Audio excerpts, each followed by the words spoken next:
Tarcísio. Foi ele que mandou o recado para ti. O que é que ocorre? Olha só o que está sendo debatido e a trama que está sendo feita para viabilizar a candidatura desse cidadão, desse sujeito que atualmente governa São Paulo. A trairagem contra o clã Bolsonaro. Os aliados de Bolsonaro querem propor um indulto a ele, mas não a elegibilidade.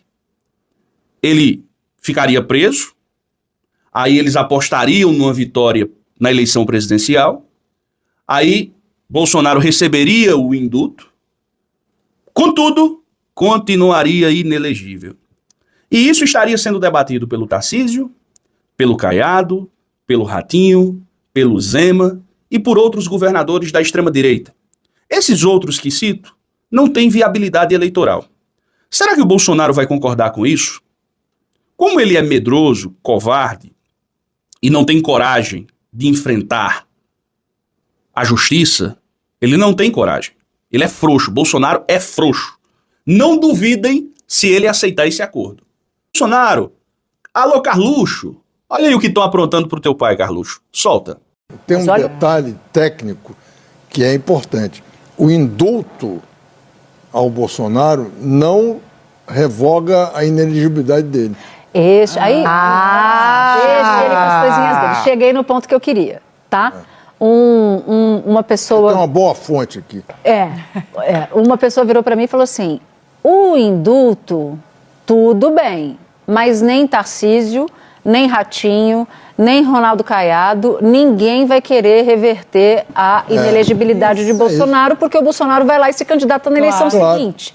Então, assim, é muito maluca, assim, é quase kafkiana essa situação, porque os apoiadores dele não querem a recuperação absoluta dele, quer uma recuperação para cumprir o acordo, mas não quer a reabilitação completa de Bolsonaro.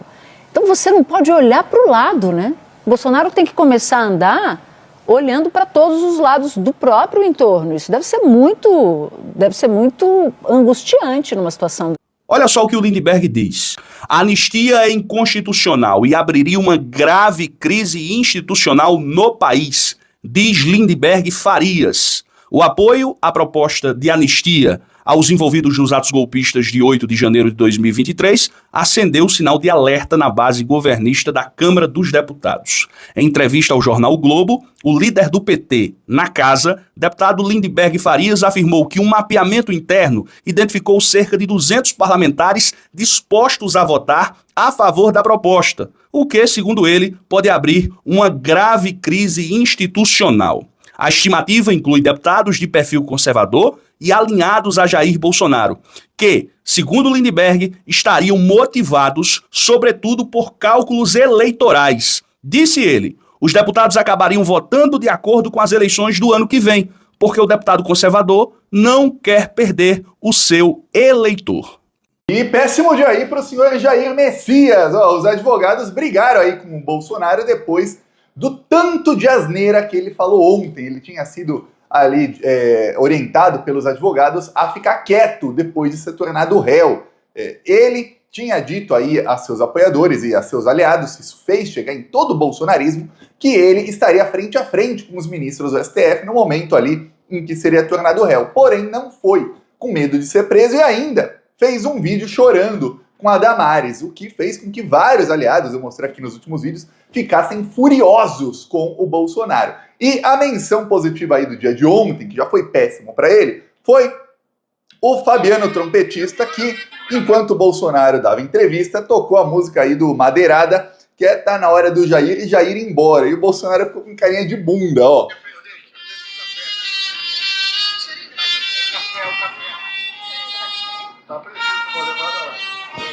Presidente, fiquei um ano afastado do Valdemar. Ô, meu coração.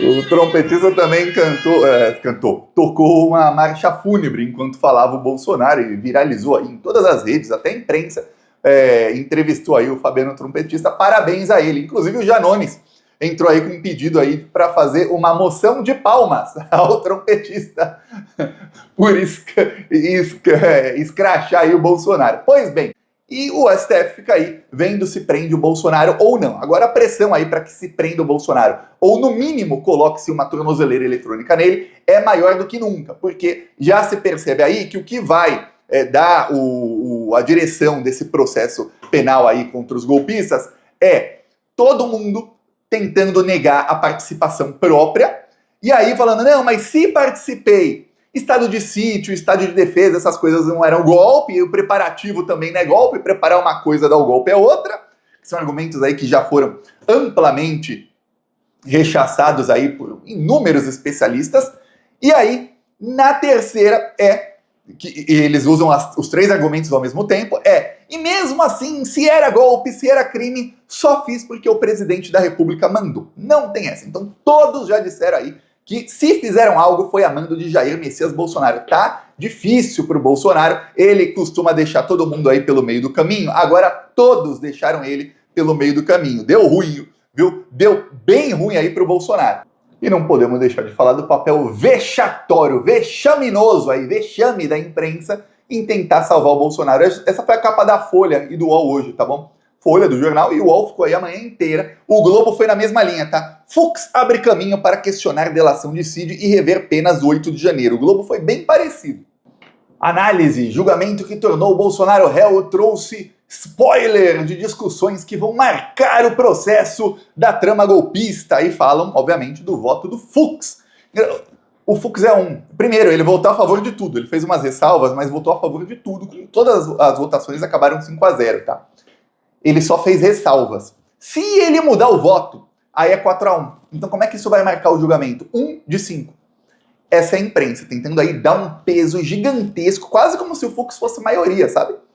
Para um ministro que eu já falei aqui inúmeras vezes, é bolsominion raiz, é fascista, nunca se esqueça do Sérgio Moro falando "In Fux we trust", inclusive copiando ali o que está escrito na moeda, no dólar, que afinal o Sérgio Moro gosta de dólares, ele sempre foi empregado do Departamento de Estado dos Estados Unidos, nunca se esqueça disso, infiltrado estadunidense aí da CIA no Brasil. No dólar está escrito "In God we trust", aí o que é como nós confiamos em Deus. E o Moro colocou "In Fux we trust", que é nós confiamos no Luiz Fux. O Moro falou isso numa conversa com o Dallagnol. Nazi-fascista esse ministro, mas votou contra o Bolsonaro. Mas aí você vê como a imprensa é o passapanismo, aquela e eu vou falar. Lembro como se fosse ontem, e muita gente esquece, mas a minha memória aqui, olha, é boa, mas é muito, muito boa para essas coisas. Eu lembro a cobertura da imprensa nos processos em que o Lula era perseguido e a cobertura da imprensa hoje. É amplo acesso dos advogados de defesa aos jornalistas para falarem suas versões mentirosas, amplo acesso aí do Bolsonaro a jornalistas para mentir, e o jornalismo que só coloca aspas nas mentiras do Bolsonaro e fica ali como verdade, sem desmentir, na maioria das vezes, e essas teorias mirabolantes de que, olha, o Fux vai rever as penas, ele sozinho, tá? Só ele vai rever as penas, ele é quem vai editar o processo, ele não é nem o relator. O relator é o Alexandre de Moraes. Ele não é nem o presidente da primeira turma, que é o Zanin. Ele é só um dos 5 que vota. E mesmo assim, olha, vai, e não fez nada o Fux até agora. Ele se fizer, mesmo assim vai ser 1 contra 4, mas não fez. Ainda tá 5-0 contra o Bolsonaro em todas as votações. Que coisa, né?